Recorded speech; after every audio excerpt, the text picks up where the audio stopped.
Hello and welcome to DCP SideQuest episode number 113, the deep dive into a new Metroidvania game that just came out.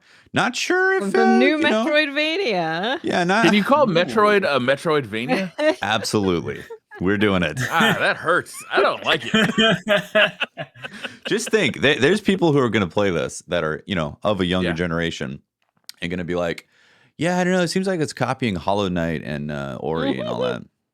I saw that. I was actually on Twitter the other day, and somebody said this game is just copying Ori and the Blind Forest. I was like, oh, my God, my goodness. No, that's just no. That's slap worthy. Your annual slap. Right? Yeah, I don't know, man. You really want to save that thing? I feel like this is a good case. Yeah, I feel vengeance. Yeah. All right. Well, you can use your annual slap, but I'm gonna hold on to mine. I really want to. Like December 25th is when I'm really looking to give that thing out. Like Christmas. Yeah, good Christmas Day holiday annual spirit. slap. I get all year to figure out who's on my list. The gift that keeps on giving. Yeah, that's great. Yeah. I hope I'm not on the list. My God. Yeah. This game. Let's just jump into it. Let's do it. Metroid Dread. Metroid Dread. It came out. Woo. It sure did. This game, I think, might be the best Metroid that's ever existed. Yes. Like it is stupendous. It is phenomenal. Yeah, I'm loving it. It really is. There's a couple of things about this game that I was a little bit worried about at the beginning, like the whole Emmy kind of mechanic that they showed. Mm-hmm.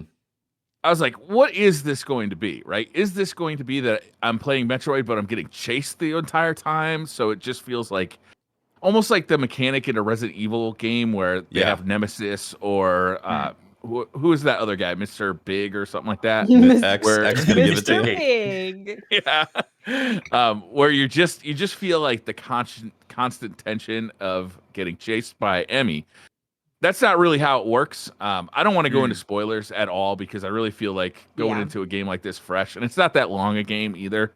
But the Emmy ends up being more like a puzzle element that you run into occasionally rather than just a constant dread of being caught or found by Emmy. Yeah. Which I really liked. I was really happy about that because I was concerned about it. It's very clear as to what zones you're going to be in where Emmy activity is happening, and I really appreciated that because I too was worried that am I going to be terrified of this freaking Emmy the entire game? Because like it definitely makes you if it has a horror aspect to it for sure, like you were talking about.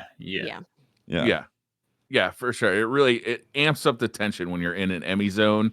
There are like different kind of abilities that you can use to avoid Emmy. And then there is like a mechanic that kind of puts the Emmy section to an end, right? Yeah. But it only works once, and there's several of these Emmy zones throughout the game. Seems to be one or two of them, one of them, I guess, per like big zone that you go to. Yeah. But once you clear that, then you're kind of free to just explore at like a leisurely pace, which is kind of like the most Metroid of things, right? Well, one of the things I thought was amazing about this game, though, like talking about the Emmy experience and just the visuals and all that, is the combination of how they use 3D with the 2D 2D game, because there's certain moments. There's not a lot of them, but there's moments where it goes into 3D mode or like a side scroller 3D type of thing. Obviously all of it's 3D, but like it feels like a 2D game until a few moments where it's like, oh, this is clearly, there's 3D action happening right here. And I thought that was brilliant. I was really impressed with how they handled that. It's so smooth and so effortless with the way you go from 2D to then suddenly there's this 3D moment that's happening and back and forth. I was like, man, that's really brilliant. They use it in some cool ways too. They use it to kind of show you what your environment looks like. Sometimes they'll just pull the camera way out and just give you like kind of like just let you kind of feel like what is going on around you and kind of like see the environment. Because a lot of the early press for this game, and I kind of shut it down pretty early, like I didn't want to see anymore. Same. But a lot of it was kind of that like real clean sci-fi look with like a lot of like almost like a kind of like Empire aesthetic of Star Wars, right? But the game definitely has multiple zones, but multiple biomes that it you open up along the way, and some of them are really pretty. Yeah. Especially on the Switch. Like the Switch is not the most powerful console out there, but this game looks and runs amazing. Yeah, it looks great on the Switch. Yeah, I was really surprised about that because, like, with the 3D elements and what's going on, it holds a pretty consistent frame rate most of the time. There's a few things, there's a few particle things that'll make it drop, but like for the most part, it feels really smooth. And like the load times are the biggest thing when you go in between big zones. But aside from that, it feels like a really dialed in game. Yeah, Absolutely. and it runs. It's good that it runs. It runs at 60 FPS, and it's almost flawless 60 FPS. But it really helps because Samus herself is so fast and so agile that like navigating the environment, you really feel like you need that like high frame rate because you're screaming across the screen and you're jumping, and as you get more abilities, like you can move faster and faster and faster and string moves together. It's so and it all smooth. feels flawless and smooth. Yeah. Super fluid. Yeah. It's How have you got? Yeah. Okay. I was gonna say it is everything that I wanted in a 2D Metroid game. Yeah. I was like, yes, keep going. And then it just kept going. And it's like, here's more stuff. I'm like, this is incredible. And the environments, like you were saying, some of them are really lush and beautiful. Some of them are more like alien, like cold. Some of them are more opulent. Like I think the set pieces, the design on that stuff, like just really nailed it for the feel of a Metroid game. Because that is one of the things that I get from playing a Metroid game. Like even the 3D Metroids, like they have this certain alien. You're almost like an archaeologist discovering things and then getting caught up in some bad. You're Indiana Jones, but you're Samus. in And like Tomb in a Raider. far galaxy. Yeah, and Tomb Raider in a far galaxy away. Like I love that feeling, and they nailed it in Metroid Dread. Yeah. One thing about like Metroidvania games that can drive me crazy too is the feeling of getting lost and like not knowing where to go. But the map in this is so good, and the way the game kind of shuttles you toward where you're supposed to be going, but subtly. Like it's not like there's no icon that's like blinking like go here, go here, go here. But the way the warp zones are set, and there's like these kind of like trams that go between different zones, it always seems like there's like a natural flow to where you're supposed to be going next. And sometimes you want to just go off and explore and try and find some items when you get a new ability, but I very rarely feel like I just don't know where to go in this game, which is rare for one of these. I feel like it's partly as well because the way that I feel like there's some intentional design behind it because there's an element where it is obviously still traditional Metroid. There is plenty of exploration, but there are some parts where, and it might be maybe their design idea behind trying to sort of get more people into the genre, because there are certain points where they're like, they'll close off doors until you've got like an ability. Like, you might have just come somewhere. It's like, you now can't go back. And it's like, well, now I have no choice but to go forward. So there are a few sections where they'll intentionally be like, we're not going to really let you get lost. Like you could still kind of go a few different pathways, but it's kind of like, no, you need to be going to the right and not to the left sort of thing. So whereas if you think of it in the vein of something like Hollow Knight recently, or like some of the other sort of like Metroidvania style games, some of them are very much like, we're not going to tell you anything. Like, have fun. You can backtrack all the way to the beginning and still not know where to go next. I've felt that a few times where I was like, this is actually pretty brilliant, because I feel like I can go to a lot of places, but in actuality, when you look at the map and when certain things change, or if you bust through the floor and you can't get back the way you came, they really have sectioned it off in a way where you feel like you have all this freedom, but they're like, no, you have to go this way. You have to figure out this area, because you literally can't go into these other zones until you figure this out. Although there have been a few times, which is I'm kind of glad of as well, because I think some people might sort of hear that and be like, oh, but I want to have that complete and utter freedom and stuff like that. Or like, the game definitely doesn't funnel you completely, because there are some areas where, especially early on, like, I'm not going to talk too much about too many abilities for like avoiding spoilers and stuff, but sometimes you can shoot blocks, and sometimes it's like, or parts of the wall, but sometimes it's not very obvious what those parts are.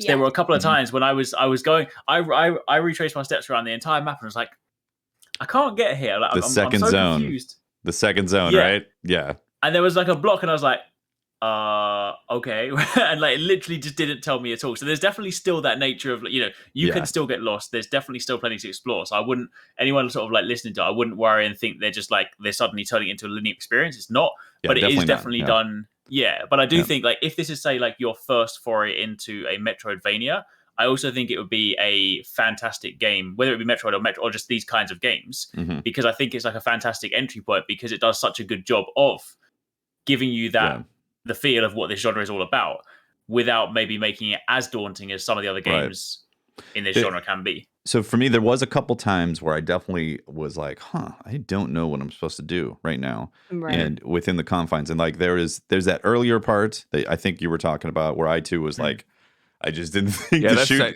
shoot this one wall. And then it was like, here's like a whole entrance into a zone that I didn't even think was possible. So they give you breadcrumbs, but they definitely don't handhold you. Because there's another section, like maybe midway through or something, that I ran into the exact same issue where I was like, where in the hell am I supposed to go? And all these places are locked off. So it's like, clearly I'm supposed to be here somehow. And then I was like, oh, it's just a tiny little secret that I was supposed to squeeze into. And then all of a sudden, this whole other area is unlocked. And yeah. They do give you an ability later on in the game that really helps with finding and getting stuff, right? Like, so definitely, you know, if there's like say you saw like an energy tank along the way, but you just were not able to figure out how to get into it. If you almost at any point you can kind of go back to any world. Like there's several different like zones. You can go back to any of the zones and just explore and try and figure out puzzles or use a new ability to open doors or pathways that were blocked off to you. And a lot of the time that'll result in getting increased ammo or increased health. But it's really satisfying to do it. You know, like it's really Go ahead. No, I was gonna say one thing that is super satisfying as well. I feel like this one's probably a safe one to speak about because it's a pretty like bog standard thing for Samus, right? But like, you know, like when you roll into a ball and you can place mines. One of the things I like about this, like obviously there's all the kind of like you mentioned that, you know, sometimes there'll be energy tanks hidden in places, but I like how they've got a few of these things set up in such a way where it's almost like if you've played Metroid games before, you're going to get to this. If not, because you can do the thing where you jump up and you can do the mine launch to push yourself super high. Yeah. If you can't master that, you're not getting to this energy tank at all, ever. So I like how there's just a few of those nods where it's just like, if you can do this, there's an upgrade for you. If you can't, tough. I got that energy tank up in the rafters before a certain ability to be able to make it easy. And I was like, yeah, old school Metroid right there. It's so got to cool. time those bombs. Definitely. Yeah. I started getting items that said I can't remember what it says. It says like you don't have access to this yet, but I've collected the items, and I'm a little bit worried that I'm not going to get like the ammo upgrade that goes along with it, because it must be like increased ammo tank for a weapon I don't have yet. So I'm not real sure what's going on there, and I've gotten 2 of them already. I'm like, should I be getting these? I don't know what I should be doing here. Increased ammo tank. I'm not sure what it's for, like, because it doesn't say what it's for, and I'm not familiar with the icon that it's using. You're not talking about the energy tank, right? The 104 energy tanks to increase your health? No. Okay, I think I saw a screenshot of someone else posted that like on Twitter today. Someone was like exploring that. Yeah, they had like, I haven't seen it myself in game, but they had like a pop up that was something along the lines of, you can't use this right now or something. It's like, oh, okay. Yeah. Yeah. I haven't seen that yet. And I'm like about to hit my ship.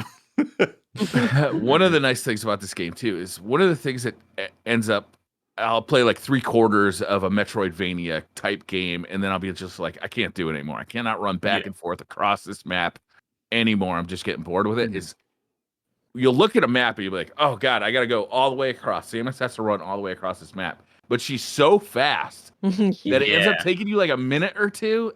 Like it's like you got to recalibrate your brain to exploring in this game, because you're not like some slow plotting character like something you'd find in a Castlevania game or even like Blasphemous, right?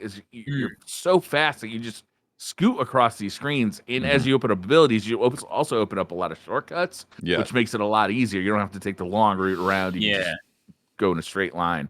They've really taken a lot of the pain points out of this type of game, but they've really kept the DNA of Metroid like very solidly. It really feels like a Metroid. Yeah, 100%. Through and through. What do you one question I feel like for you guys, like, so I mean, because I'm loving all the abilities you have in the game. Like, it's definitely a fantastic thing. But I've seen a comment for quite a few people, and I've only encountered this sort of like issue like a couple of times. But they have, to anyone that hasn't played, they've given you so many abilities that they have literally mapped every perceivable button on the console. I'm so used to like some games where it's like, oh, you don't really use these buttons. Every button is used, right? And I've seen quite a few people sort of saying, like accessibility wise, it's quite challenging because sometimes you get into some bosses and like you're having to hold a trigger, hold a hold like L and R, and then like jump around, like aim things. Like basically you're having to do like finger gymnastics. And some people are saying that like, and I can understand because in some boss fight battles, when you're trying to jump and you're trying to aim and you're trying to like there's one of them where I won't speak about what the boss was, but there's one time when I'm quickly trying to flick between the grappling hook and then like my rockets and then aiming manually and stuff. And it's quite a lot to like. Have you guys found that's been like a bottleneck for you at any point, or?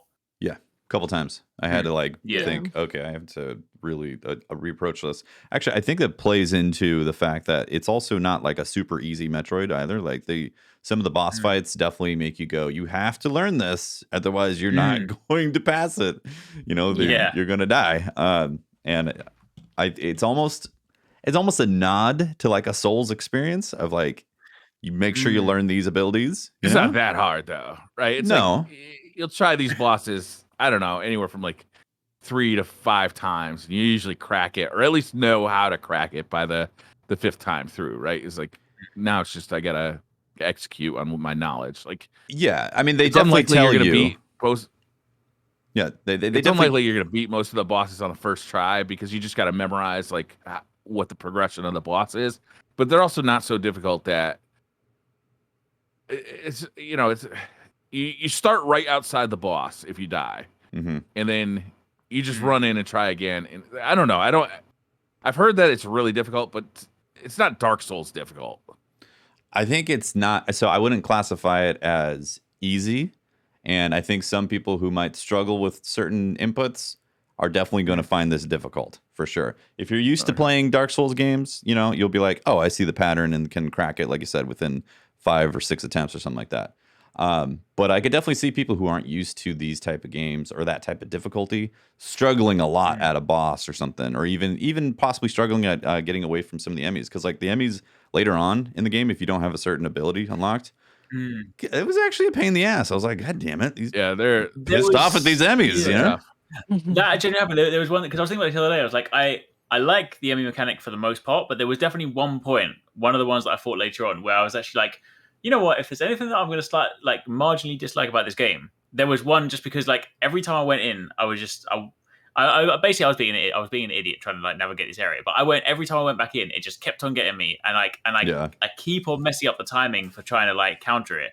So it was just like dead, respawn, dead, respawn, dead. Can respawn. Can you be 100% with the timing on Emmy? I don't feel like you can. I feel like it's kind of like a random timing. I wasn't thing. able to. It definitely gives you the flash. While you'll get it, but usually you're not going to get it. Yeah, I think it's supposed to be super tight, and I'm pretty sure they like marginally changed the timing because you have to do it on the flash, and like I've probably in my entire time playing it, I think I've done it successfully maybe like 2 or 3 times. I did also realize that for a long time the reason I was not doing it successfully is because I was trying to press the wrong button all this time. Then I finally remembered the right button, and then I got it straight away. But no, there was one time where like the Emmy was like actually really frustrating me. I was like, I just keep making the same mistake, but then I was like, just stop being an idiot, and then I got past it. But yeah. So the only thing that I would slight the game on personally is, as like you were saying, with the whole control setup and how much mapping there is and how many juggling they have to do with all these different abilities, like that is definitely approaching like too much for sure.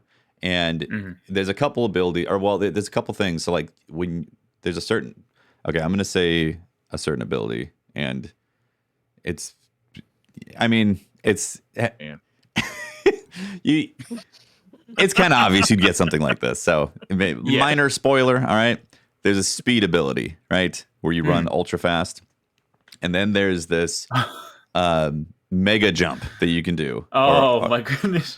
That is so poorly set up in the game. I'm sorry. Like that is ultra frustrating because in order to trigger the direction of it, you have to not be moving the left stick. You have to hit B, which is the jump button, by the way. So if you're not moving the left stick and you hit B, then it goes into the mode of I'm ready to go somewhere, and then you direct it with the left stick. So it is completely... all you got to do is push down, and she stops, but she holds on to the ability, and then you can position her But then and there's then hit B to go up. yeah, but then there's places where you need to go and bring that somewhere else after you've collected it. You know, you charge the ability, then you need to go somewhere else to bring it to then hit the ultra boost thing.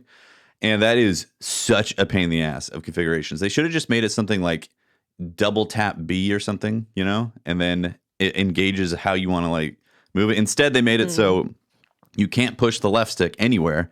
You hit B and then you move the left stick in the direction you want, which is completely in the way of just moving naturally throughout the level because you're pressing the left stick and hitting B all the time. I was like, that was ultra frustrating for me. Instead of going for like long presses or double presses of things, it's like, let's just use the whole controller. Yeah, and let's use the same buttons or the same configuration stuff you use all the time for navigation. I was like, okay, that annoyed the crap out of me. The other thing was the timing of the jumps.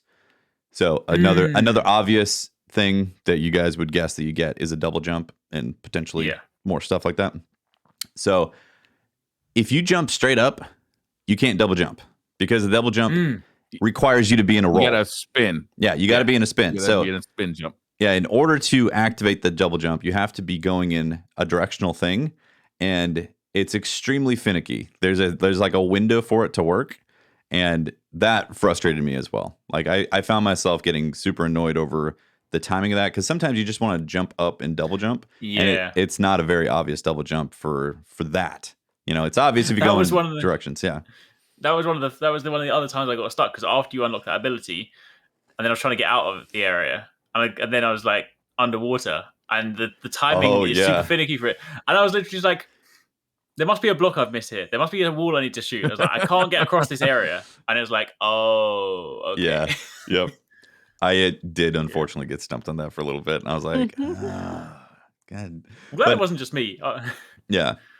But I mean, aside from that, though, I think it's actually really incredible what they were able to pack in to the Metroid experience with all your options in there, from the grappling hook to 100%. You know, switching rockets and I didn't have any problem with the double jump, but I definitely have problems with the grappling hook, especially when I have to like grappling hook like across the ceiling like multiple times. Yeah, trying to aim it just right as I'm moving, like I'll miss a lot. Yeah, I'll miss a lot. I wish there was a little bit more magnetism on that. Yeah, and then or even just like a crosshair, so you know where you're actually aiming, because that's the thing. You're trying to just aim an invisible thing. Yeah, for sure. And then you double that up with Emmy chasing you. Can be a little frustrating. Ooh, yeah. Emmy is got a lot of kills. I'll tell you that. Yeah, she right? is got a hell of a KD. Definitely. Yeah, I think murdered me many times. I think my expectations when they first announced a 2D Metroid was coming out, I was like, oh, interesting. And they also said, you know, Metroid, the new Metroid, the big one's coming as well. And I thought, this is like a stopgap, you know, like here's something to this keep doesn't you. feel like a stopgap. Not at all. I know this is the biggest surprise for me. This feels like an amazing Metroid title. And like I think the story is super fascinating too. And like what the unfolding with that, there's some story beats that I was surprised to see in the game. So yeah, me too. And they're done well. This is done by the same developer who did the 3DS game Metroid Samus Returns. Okay.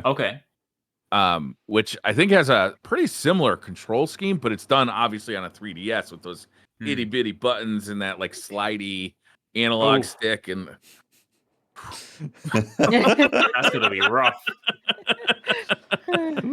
But if you like this game, it's probably worth going back and checking that game out too. It's not an expensive game. It's not that old. Yeah. So I haven't beat it yet. I know some people are clocking in 8 hours per run, but I think that's 8 hours like clock time though. That clock is not accurate. Like my clock says about 7 hours, and it is. I have spent way more than 7 hours. It doesn't clock when you're staring at the map. It doesn't clock when you're in transit. Like there's a bunch of times where the clock stops. Yeah. Okay. Didn't realize that. So yeah, like that that timer is not accurate. Okay, that's good to know. I wonder if it doesn't even count the times that you restart from deaths, because it's maybe not. It may not. I don't know. Because I've definitely put like I would say over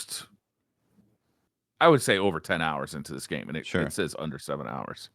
Yeah. That's the thing with me. Yeah, like I think I felt like I was near the end. I've clearly got like another couple of zones because I'm not quite near my ship and stuff. But like I'm I think sitting around 6 hours like clock time or something like that so far. So probably still got like a way to go. But I feel like I'm narratively speaking close to the end. So Yeah. Okay, here's a question. Do you guys feel like you collect your abilities too fast? No, I feel it's really well paced. Like I feel like Yeah. I'm Yeah, I like constantly it. getting new stuff. Yeah, like there are so many of these games that come out now. Like there's a Yeah, ton of there them, and a are. lot of them are really good. Yeah. Mm. But like every once in a while, you just run into pain points where you're just like, man, I got no idea where to go. I haven't gotten a new ability in forever, so it's like what am I even supposed to be doing? What am I supposed to be looking for? What am I what am I doing here? You know, like in this game, it feels like I'm constantly making progression throughout the game, and that was really encouraging to keeping you motivated and going. Yeah. You know, Yeah, you're right. For sure. Yeah. I was Yeah. just I thinking also though. like. Yeah, go for it, Eric. No, I would say I also like how there are obviously some that are necessary to move you forward through the stages. So obviously the game will direct you. No, not direct you. That's the wrong word. The game will obviously like intelligently design the level so that you will end up there because it's like, well, I need this. But I do like the fact that like you are rewarded for going off the beaten track, and there's some abilities that seemingly you could miss. I mean, like I assume that you could probably just never encounter these in the game. So I really like that because I am the sort of person where like if I'm playing these kind of games, I'm like, this is the correct doorway, so I'm going to go this way for a bit, and you're rewarded for that, and I like that, right? So like this, so I generally do think that the pacing was quite nice because I don't feel like to your point before about sometimes the pain points in some of the other kind of games in these genres, like I don't feel like there's ever been a point in my Dread experience so far where I've been like, oh, this is getting a little bit like long or boring, or like I haven't had anything exciting for a bit. Like it always just like constantly just gives you stuff. So I'm quite liking it. I think the Emmy experience actually added to that quite a bit too, because there's zones where suddenly an Emmy is there. It breaks up the pacing dramatically, and you're like, okay, I have to hyper focus on this area. Whereas the other areas, you're like, jump through, kill this, kill that, jump through. And then you get to the Emmy zone, you're like, oh, right, crack the knuckles, here we go. Yeah, time to focus up. And then you'll get to the end of, or the other side of it, and you'll be like, all right, breather time. relief. Like, oh, yeah. I'm out. That reminded me of the other thing that like frustrated me about the Emmy zone as well, because obviously in this game, if ever you die, you go back to your previous spawn point, but that doesn't it's not like a respawn, it's like a previous save point. So the Emmy zone will be occasionally annoying because sometimes you navigate through it trying to find where the door is, then you die, and then the map is blank again, and you're like, yes. And then when there was one in particular, I think I must have died about 10 times in a row, and I'm just like, I just want to find the door, and the map is just not filling itself in. This is so annoying. And then I actually worked out that about 6 of those deaths, I'd walk past the door, and I was like, great. I feel that one in my heart, Eric.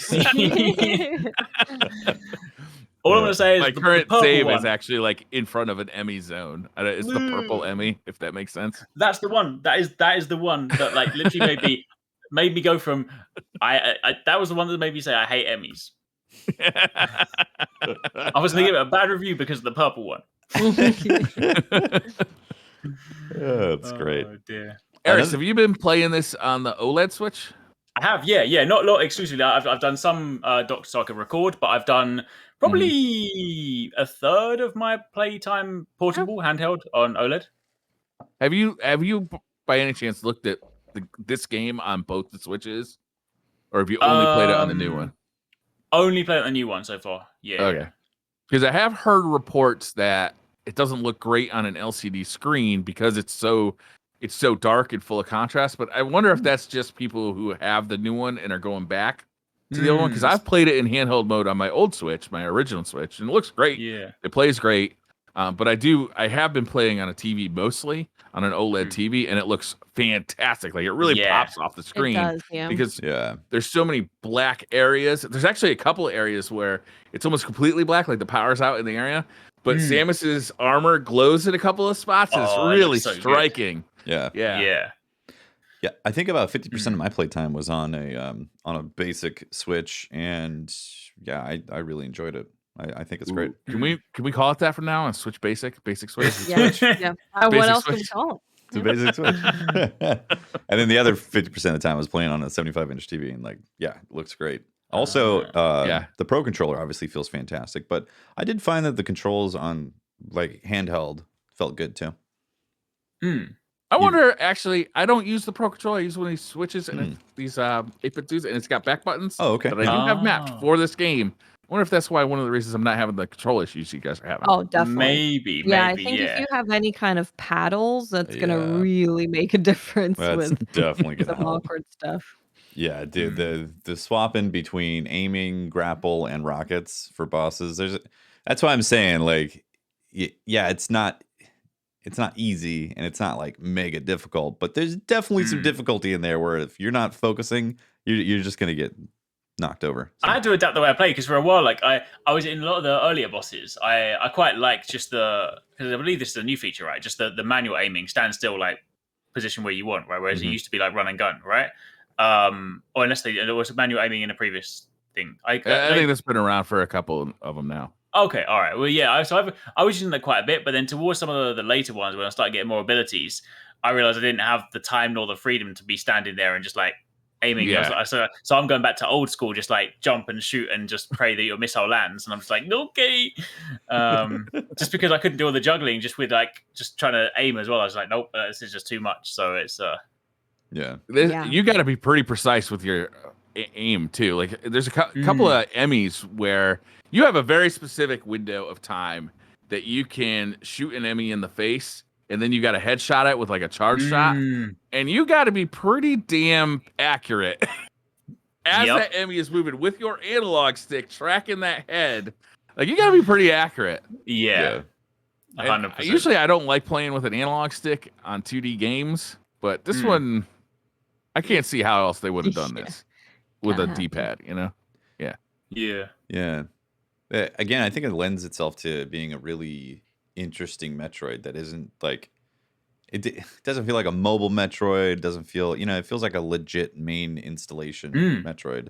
Yeah. It's got. Yeah, it does make me wish that the new OLED Switch was more powerful. Like, remember there was all those 4K rumors? Yeah. It was going to be. God, I wish. Because this game looks awesome, right? It looks awesome.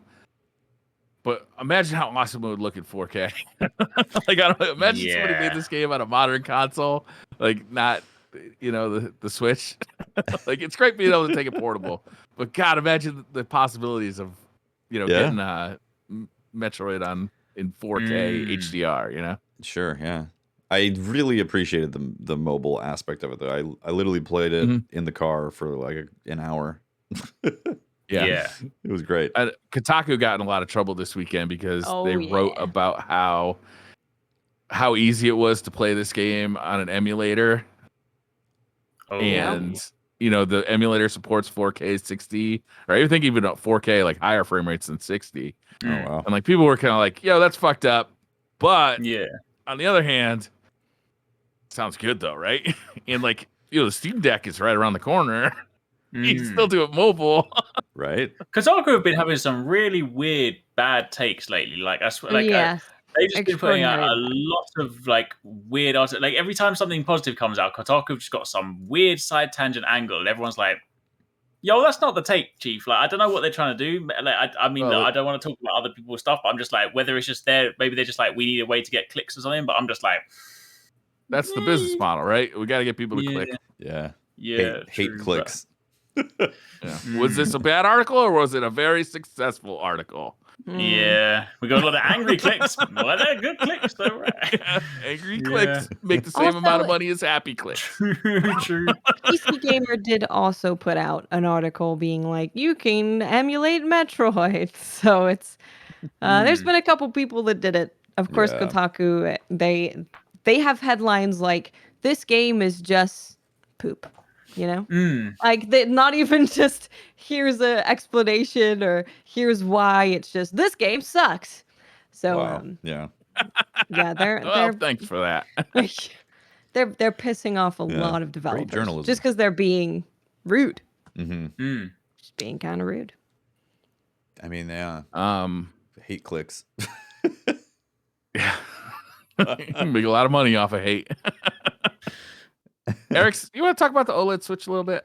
Us sitting here with our basic switches. Yeah, basic Switch. It's really nice. Like, honestly, like I mean, right? Yeah, like, I know I'm a sucker for Nintendo stuff. Like, they could just release like the same Switch in a moderately different color, and I'm gonna buy it, right? But anyway, before the obvious stuff like the screen stuff, like the build quality for it is nice. Like, although largely speaking, it is a regular Switch. Like the stand on the back is fantastic. The fact that it's now a full thing that just folds out, and the cool thing about the stand on the back as well is that it's not like the kickstand on the regular one, which is just like either in or out. This is like you can do it in any position you want. So there's like so many different freestanding, like if you want to have it sort of the stand even goes all the way up to the back, so you can have it more so like laying down on the table.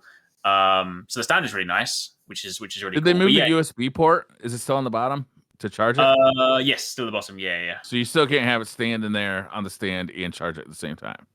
No, unfortunately not. No. Okay. But I guess I say they can still sit in like the dock and stuff, right? But yeah, and the dock is nice as well. The dock is, I mean, although my only one gripe is the dock, the back plate, which obviously seals all the cables in, is no longer on an actual hinge. It's just a plate that comes off. So in my unboxing, I was like, oh yeah, let me show this back thing. And then for a minute, I was like, did I just break the dock? So I know it just comes off. Yeah, I thought I did, but they just decided apparently that it doesn't need a hinge anymore. So yeah, there was that. But no, I mean, otherwise, like the obvious thing is just the screen. I mean, the screen is like really, really nice. Like I'm gonna go back and sort of revisit a few. Like largely speaking, it's just been Metroid right now. I checked out just a few games because I'm still like downloading all of them. I basically just like checked out a few trailers for some of the games that I want to like go back and play on the eShop, so I could still like see them running. So like Hades is one of the perfect examples that just looks incredible on Switch. Nice. OLED, because it's got it's already a nice vibrant game anyway. But games like Astral Chain, Mario Odyssey, Breath of the Wild, like they're just like they look super super nice. But I like you guys might know because you do like product videos. So how does one record an OLED screen with a camera, right? Because I was doing my unboxing video, and bear in mind when I'm unboxing it, I was like, this is like night and day because I took all the consoles out. I took my OLED Switch, my regular Switch, and my Switch Lite, and I turned off all the auto brightness, turned brightness up to the max, and I was like, the OLED looks white, the regular Switch looks yellow. I was like, I can see this. And then I look at my footage in the unboxing, and it's like all the screens look the same. And I'm just like, how do I film this and actually show it so people can see it? Your white balance. When I film a screen, I try to illuminate the area around the screen, and then I lower the brightness as much as I can so that the brightness on the screen looks like it does to my eyes. So like the camera, I try and lower the how much brightness is picking up. And I also try and lower the brightness on the screen itself, so that it's not blowing out the camera sensor. Yeah, that can be challenging. It usually takes me a few shots to get it right. Yeah, that might be why. Because I just like I turned the brightness up to the max. I was like, well, everyone wants to see how bright it is, and it was just basically just like. You can't really show how good a screen looks on video because people are always looking at it through their screen, which is usually for YouTube video their iPhone, right? Yeah. So you can't show how good an OLED looks on an LCD screen. It just doesn't work out. Like you can kind of show the difference a little bit, like how LCD glows. Like even the black is lit up on an LCD, whereas on OLED it's just dark. So you can show that in like a dark room, but it's difficult. I wonder how many OLED TVs the Switch OLED is going to sell. Like, shit, this thing looks awesome. I can't wait. I want one of these for my main living room TV. The other thing that I did like about it though, as well, is that the general like viewing angle as well, because obviously you look at like a regular Switch, and like if it's slightly bright outside or like you tilt it to sort of one side slightly, you start to like lose that ability to see it. Whereas the OLED, I can have it like almost on the side, and I've still got like that clear picture. So yeah, I'm very impressed with the screen. Nice. Have you brought it outside? Does it look good outside in daylight? Yeah, I mean, I haven't gone like outside in sort of just like bright sun and stuff, but I played it. I played it downstairs the other day, which in the living room with like the window that was like bright open during the day, and it was still fine. And that's the sort of time where if I was sort of lying on the sofa with the window shining behind, sometimes I'd have to switch where I'm facing because dark areas I just couldn't see. Whereas the OLED is just like, nice.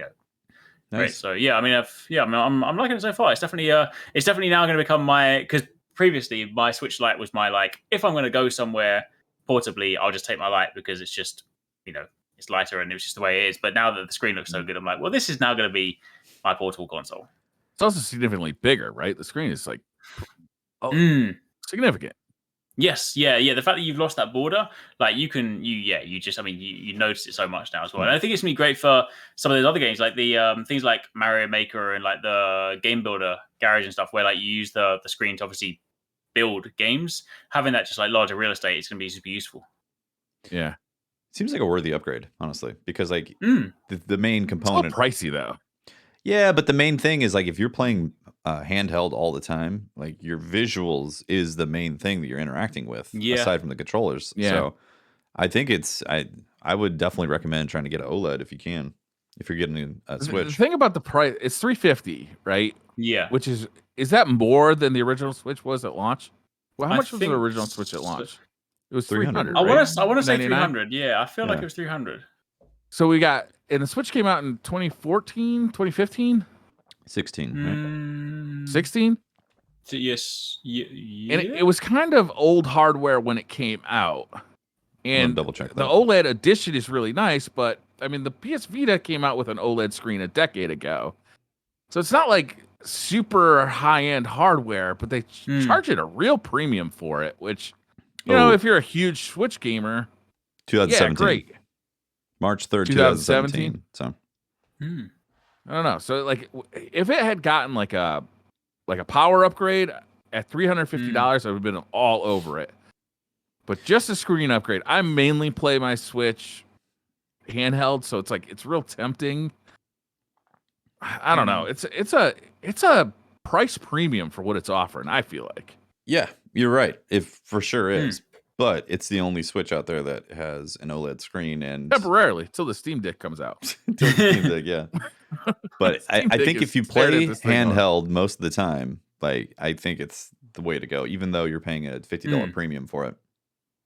Just keep in mind, if you do play handheld all the time and you happen to have one of those grips, the Switch OLED is 1 millimeter bigger than the regular Switch. So if you happen to have one of those Satisfyer grips that you put your Switch in, it will no longer fit. How about the Hori Switch Grip Pro or whatever it's called? Oh, they should be fine because they're just Joy-Cons. So you'll be okay with them. Yeah. It's my jam. You'll be good I with make my Switch less portable and bigger, but way more comfortable. Well, you're just preparing for the Steam Deck, right? Yeah. My whole life's been leading up to the Steam Deck. Briar puts 2 Joy-Cons in between a 32-inch monitor and holds it like this. He would definitely do that. Well, I will give you guys the scoop on my Steam Deck in December. Yeah. Have you got anything? I can't wait. Have you gotten any emails about it recently? Nope, just that it's December 2021. Okay. I'm glad you're getting it this year. Yeah. Hopefully it is. I can't this wait. year. Because Hopefully. supply Hopefully shipments no around the world. Who knows, right? Yeah. Everything gets delayed. It is true. Cool. Well, anything? Watts, you played that new Final Fantasy, right? I did. Yes. Yeah. So the meme game, the chaos. You stop playing it in English immediately. Stop it. But I want to hear about chaos. But then you can have chaos, which is great. True. So they had a first demo that came out a little bit ago.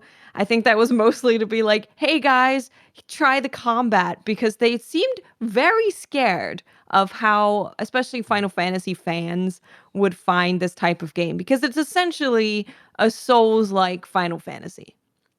Which is very different to how Final Fantasy normally is. So I think the first demo was like, just try it out. Here's what we're doing. Let us know what you think. And they've been taking a lot of feedback, which is cool. And then they released a second demo recently. It ended yesterday. And that one had the same first area, but after you defeated the boss, you got to go to an entirely different area. So it was, the first area was like a kind of castle, very dark, very medieval looking. And then the second area is outside in the elements. So, and it's Neo with a Final Fantasy skin on it. The animations are the same. The combat Really? plays pretty much same. Is it as hard as Neo? So this is a good thing.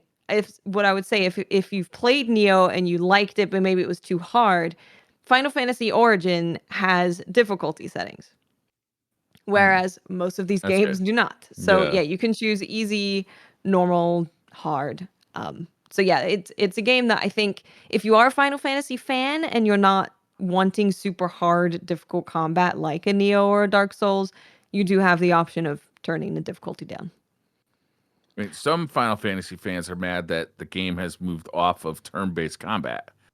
Yes. So move into a Dark Souls type combat could really be a turnoff. It's really, I couldn't believe it when they said it. So it is made by Team Ninja. They are the people behind Ninja Gaiden and Neo. And combat it has all of the things you expect. It's got the dodging and the parrying and all that stuff of the games that you've played before. The boss fights play out very similarly as well. So it's literally Neo. It really is. It's inventory management is the same. Mission structure is the same. So you have like that the map, and then you choose a mission and you go into the mission. Side quests, the side mission that they gave us is the same as like a Neo side mission where you fight multiple bosses. That's so weird. It's amazing. It's great. I know. I was like, it's amazing. It's finally a Final Fantasy game that's interesting. I love it. But to literally like just reskin Neo is like It's kind of, yeah. So, but the thing that they have done really well is instead of having, the different weapons that choose your class or whatever, there are Final Fantasy classes. So you have Thief and Red Mage and Monk and cool. All that stuff. And they've done that really well with kind of capturing the soul, I guess, of those classes and putting it into a Souls-like kind of structure. And also there's magic, the water, the watera, the waterga, all of that is in there too. Cool. So yeah, it's definitely very Final Fantasy, and it was really funny because during the demo you could find Mr. Cactus. And you're in this dark medieval castle, and then you just see him hop out, and he's like 10,000 needles. Jesus. Wait, he's like a Dark Souls boss? He's not a boss. He's a loot goblin. Oh, okay. I Yeah, wonder if there'll be a Chocobo boss, like a Dark Souls Chocobo boss, right? I hope so. Corrupted That brings Chocobo. joy. So yeah, the demo had actually a lot of content in it. They added new classes in there for demo 2, so you could try out some of the other classes. There were 2 bosses and 2 entire areas you could play through, new cutscenes, new characters that you meet. So it really was a juicy demo, and they gave a release date as well. It's coming out March 18th of next year. As if we didn't need more games in Q1. I know. Next year is going to be a good video game year. I'm going Elden Ring, Witch Queen, Final Fantasy Origin. No time for anything else. Ooh. And it's got multiplayer, which I was super excited for. Because it does have multiplayer. Because you guys might remember that, I think we chatted about it in the show, is it early this year or something like that? But I played through Neo 2 super late, but I played through it entirely in multiplayer with my squad and stuff. And the fact that they just I mean, obviously because it is basically just like Neo reskinned. The fact that it's multiplayer as well, so you can also play through that, cool. which I think was awesome. super. Yeah, I think it was a super fun way to play, because especially if you maybe want to dabble in these games but maybe sort of haven't done before, because maybe you don't like the kind of difficulty scaling of Soul stuff. The fact that they've got difficulty setting in this and multiplayer means you can have a fun time. Nice. Yeah, definitely. It's I think it's going to be cool, and they put out a new trailer that is pretty much setting up the main character that looks like he just came from a mall as Galaridan, the original Galaridan, the Galaridan from Final Fantasy. That's supposed to mean something. Who's that? Yes. So I think what they're doing is like a time traveling isekai situation going on. The isekai classic. Everyone wants to be an isekai now. We got Forspoken. Now we got Dave from down the road going to Final Fantasy. It's interesting actually, because at the beginning of this demo, you and your friends are all in casual clothes, whereas before you saw the main character in casual clothes and the other characters were in very high fantasy clothing, and it was very confusing. But it was like they were all in just regular clothes. So it's starting to make a little sense, at least. Make a little sense. So we have to talk about the cutscene. Yeah, are you talking about the one I think you're talking about? Yes. So after you defeat the first boss, you meet this new character. She's called Neon, and she's explaining chaos. It's like, it's not really a person or an individual thing. It's an idea. It's a darkness that is spread. And then he just says, bullshit. And then he puts on Limp Bizkit. He walks away, pulls out his phone. Wow. Limp Bizkit. Wait, like actual Limp Bizkit, like licensed music? He pulls out an iPhone in a Final Fantasy game and pulls up Spotify and he's like, Limp Bizkit, let's go. I think you might have just sold me on this game. It's amazing. I hope there's more of those cutscenes in the game. I really do. I hope they go all the way with just like, what the hell are you doing? It's starting to sound like a Metal Gear. I was like, I don't know what's happening, but I hope they keep doing more of it. I hope it gets to the very end of the game. You're about to fight the final boss, and then like he's doing like one of those Final Fantasy monologues where he speaks for 20 minutes, and then this guy just like interrupts. He was like, "Shut the hell up!" and they just play some music or something. It's so good. Yeah, so I hope they double down on that. And they kept with the Limp Bizkit thing, because you kill the boss, and then the whole thing. He puts on Limp Bizkit, and then the cutscene that follows after that, Limp Bizkit is still playing, and he turns it off and puts it in his pocket. It's just great. Is that like canonically his favorite band or something? Maybe it's a hint at the time period that they come from. Okay. Wow. Maybe. So yeah, I think this game is confusing a lot of people. They're like, so it's Final Fantasy, but it's Neo, but there's like cheesy Limp Bizkit stuff going on. What's happening? I'm here. Maybe real quick. Spoken. While I was waiting for Metroid to come out, and after I finished Kena Bridge of Spirits, I was looking for a game to play, like just to fill that amount of time. And I had bought Ratchet and Clank: A Rift Apart, but I had never opened it. Like I just like you know how like sometimes that happens. It just stuff gets like kind of put on the shelf, and you kind of don't get a chance to play it. So I finally played it and I beat it. Man, that game is really good. Like it is just. It really is. It is just a joyful experience, like from start to finish. They do a great job of like, you never seem to be playing that game like an hour in the same way, like, or more than an hour in the same way. They kind of keep switching up like what you're doing. They're constantly giving you new weapons. Like, if you've played Ratchet and Clank, it's definitely another Ratchet and Clank. Mm-hmm. But technically, it is gorgeous, man. This is one of the most beautiful games I've ever played. Like on just a technical level, like. The particles they got flying around the screen, the geometry, that rift mechanic where you're pulling like instantly into another area seamlessly with no loading is just unreal. This game is just the kind of a marvel, technically. Character animation really stood out for me because it felt like Pixar level. Like I was watching a Pixar movie. I was like, God Lord, this is a game. It's gorgeous. It's funny. Is coming from Kena, where I felt like that was really Pixar level. This looked better. I feel like the textures were better, like the models were better, but it wasn't animated as well. Like you didn't get as much emotion from the characters as Kena is obviously a much more serious story and the more heartfelt emotions being played out there. But the way they're animated is just so much more believable. Yeah, the people at Ember Lab are like pretty crazy animators. They're really something special. And Ratchet and Clank is amazing, and it is of course animated very, very well.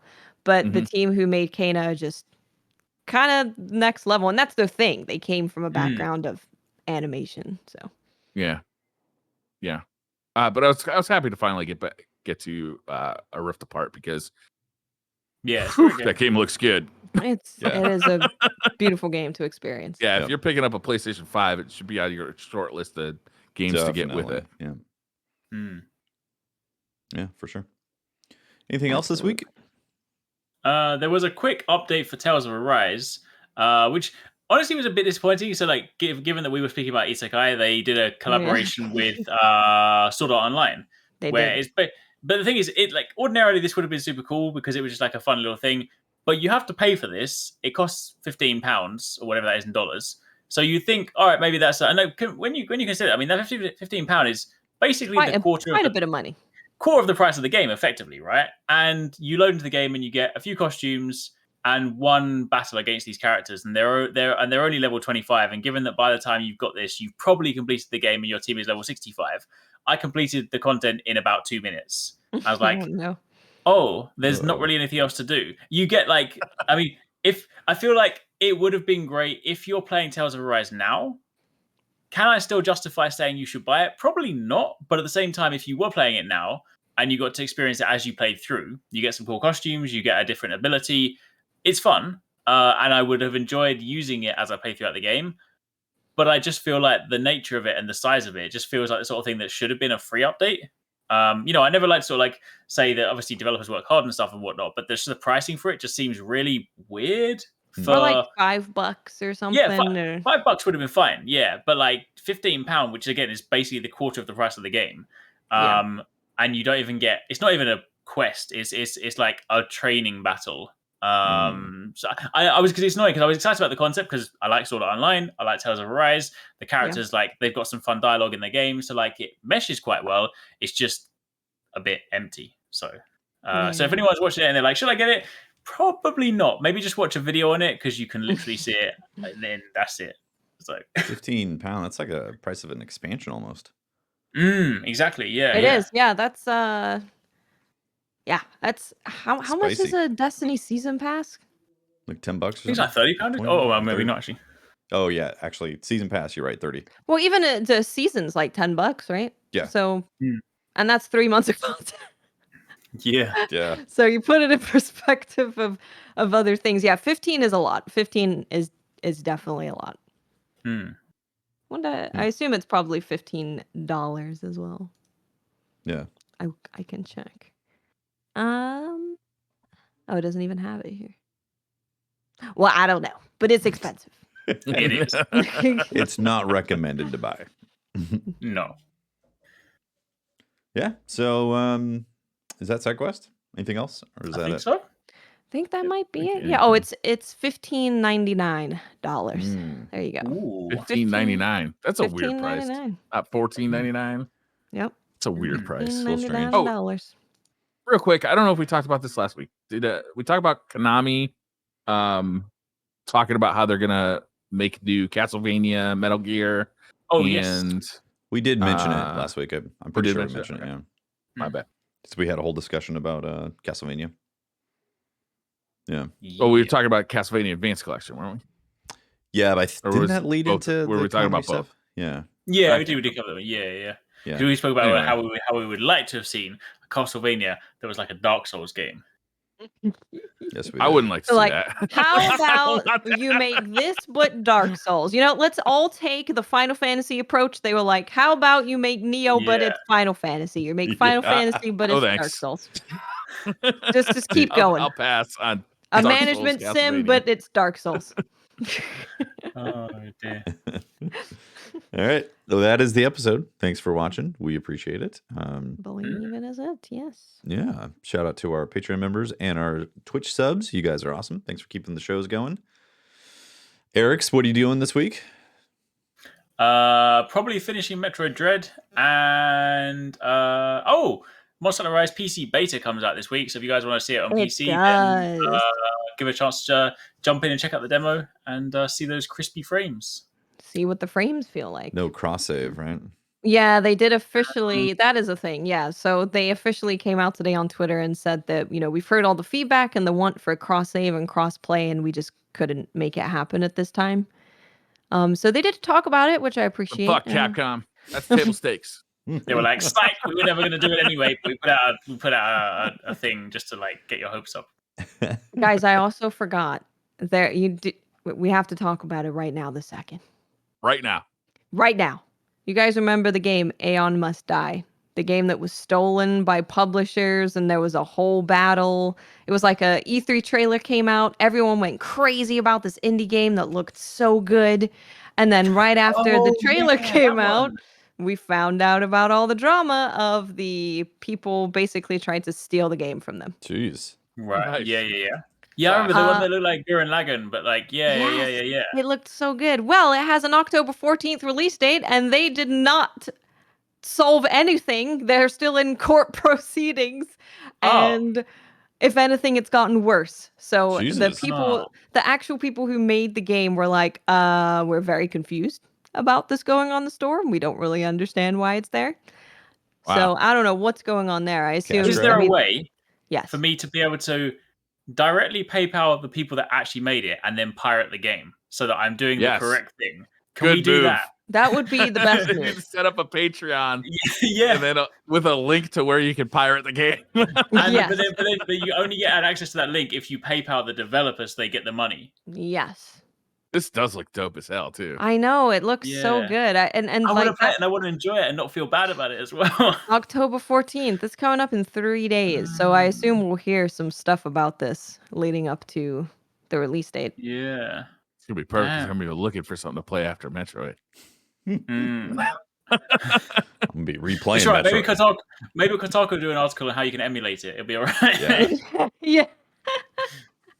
Yeah, that's what you want to do, Kotaku. Figure it out. Awesome. All right. Well, that's the episode. Thanks for watching, guys. We'll see you next week. Thanks for watching. Bye. Bye, everyone. See you later. Bye.